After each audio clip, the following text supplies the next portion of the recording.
मिसाल बताता हूं, कोई ऐसी वैसी बात नहीं कहूंगा जो आपको लगे कि कहां तो था। जिस बलिया का नाम मैंने लिया, उस बलिया से एक आदमी आया, कुल मिलाकर 4 महीने प्रधानमंत्री रहा। उनकी किसी ने पढ़ाई पूछी नहीं पूछी, मैं उसमें नहीं जाना चाहता। ये जो आलू की फैक्ट्री चला रहे थे, इनके बुजुर्गों ने उससे समर्थन वापस ले लिया, उनकी सरकार गिर गई। वो इस्तीफा देने के लिए प्रधानमंत्री निवास से बाहर निकला। प्रधानमंत्री निवास के बाहर बेंचें रखी होती, वो जब निकल के इस्तीफा देने जा रहा था, सारा मीडिया था। उन्होंने कहा कि मैं अपना इस्तीफा राष्ट्रपति को देने जा रहा हूं। एक बेंच पड़ी हुई थी, उस पे एक आदमी ऐसे डरपोक वैसे बैठा था, पीछे पीछे उस प्रधानमंत्री के भागा। तो उन्होंने पूछा, भाई क्या बात है? बोले, आप इस्तीफा देने जा रहे हैं, मेरा छोटा सा काम कर दीजिए। वहीं रुके रहे वो, सबने, पूरे देश की मीडिया ने देखा। वहां बताओ क्या काम है? सर आप जा रहे हैं, मेरी एक फाइल पे साइन कर दिए, मैं यूजीसी का चेयरमैन बनना चाहता हूं। तो उन्होंने कहा, तुम अच्छे खासे पढ़े लिखे आदमी हो, यूजीसी के चेयरमैन बनाने के लिए प्रधानमंत्री साइन नहीं करेगा, शिक्षा मंत्री साइन करेगा। अब उस वक्त क्या चंद्रशेखर को सूझा मैं नहीं जानता हूं, लेकिन वो दृश्य आंखों के सामने आता है, तब मैंने ये नैरेटिव खड़ा किया। देश के एचआरडी मिनिस्टर को बुलवाया गया, भाई कहां है, भाई इसको बुलाओ। आधे घंटे तक वो वहीं टहलते रहे। एचआरडी मिनिस्टर आया, उन्होंने कहा, आप सुनो यार, इसकी फाइल पे साइन कर दो, ये यूजीसी का चेयरमैन बन जाएगा। वो चले गए, साइन कर दिया, इस्तीफा दे दिया। कुछ दिन बाद पता चला वो आदमी कौन है, तब पता चला कि उसका नाम मनमोहन सिंह है। उसने उस वक्त भी अपनी नौकरी की चिंता की और 10 साल तक प्रधानमंत्रियों के नौकरी ही करता रहा किसी एक की। उसको बनाया गया, बड़े बड़े लेख लिखवाए गए।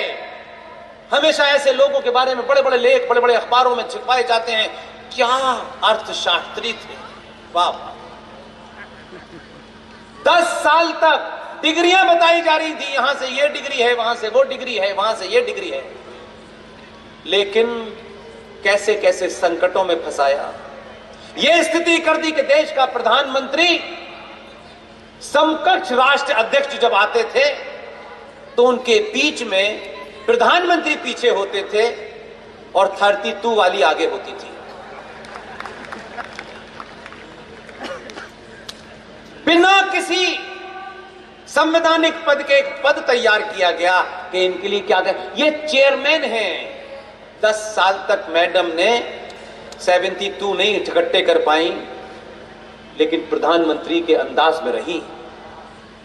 उन्होंने कभी कोशिश नहीं की कि मैं ये काम जो अपनी आंखों के सामने देख रहा हूं इसको ठीक करूं। दूसरा पक्ष, ये जो वर्तमान में है, लोग इसकी डिग्री पूछ रहे हैं। बोले मैं प्रैक्टिकल करता हूं, डिग्री नहीं लेता।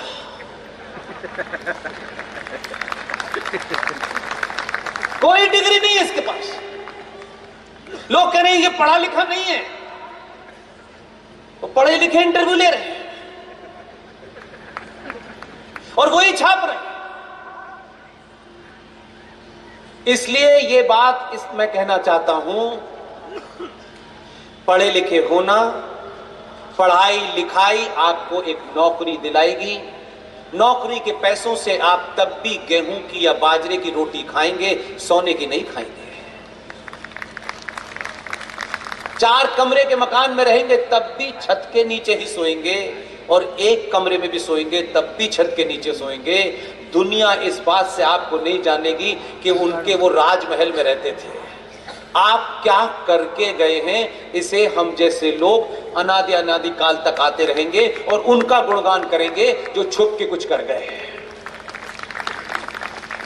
इसलिए हमारे भाग में लिखा हुआ था कि जिस सुभाष को हमने नहीं देखा उस सुभाष पे एक मूवमेंट चलाया। कोई हमने पिटीशन नहीं लिखी, सत्ताओं से टाइम नहीं मांगा कि हमें टाइम चाहिए। हमने कहा हम एक ही काम करेंगे, हम सारे तथ्यों को सार्वजनिक कर देंगे, गली गली करेंगे, मोहल्ले मोहल्ले करेंगे।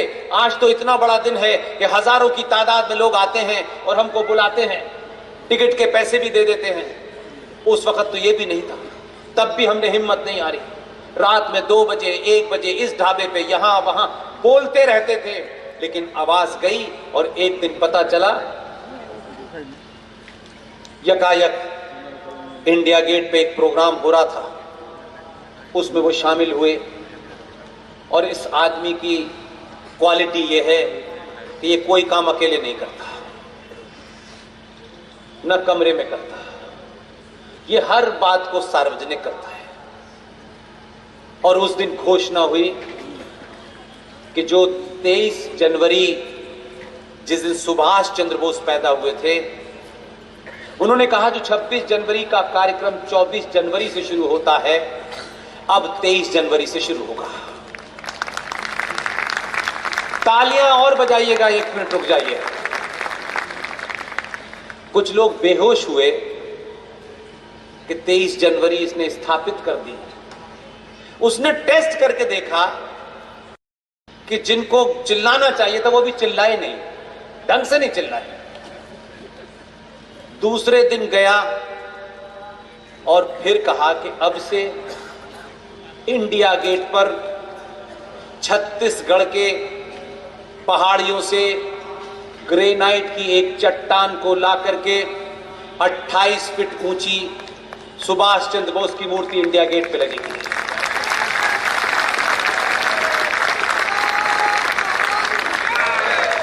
और ये बात मैं ऐसे ही नहीं अकोला में कह रहा हूं, महाराष्ट्र का हिस्सा है।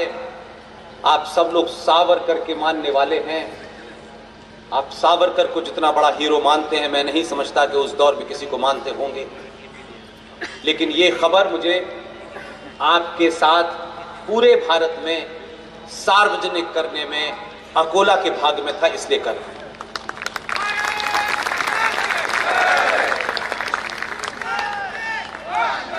भारत की नई पार्लियामेंट बनी, ये पुरानी खबर है, नई खबर थोड़ा टाइम में बताऊंगा। भारत की नई संसद बन रही थी, संसद आधी बनी, अच्छी बनी, उसमें मेरा कोई इंटरेस्ट नहीं है। बिल्डिंग है, बननी है, बन जाएगी। मैं हर उस दिन का इंतजार करता हूं कि जो मैं कह रहा हूं, जो मैं सोच रहा हूं, क्या वो मुझे दिख भी रहा है कि नहीं। इस 10 साल के सफर में 5 बार ऐसा हुआ कि जो यहां था वो दीवार पे लिखा नजर आ गया। मैंने कभी नहीं सोचा था, इसलिए सार्वजनिक मंचों से कह रहा हूं। एक दिन पता चला, आधी अधूरी पार्लियामेंट जो पूरे तौर पे बन भी नहीं पाई थी, कुछ कुछ रह गया था।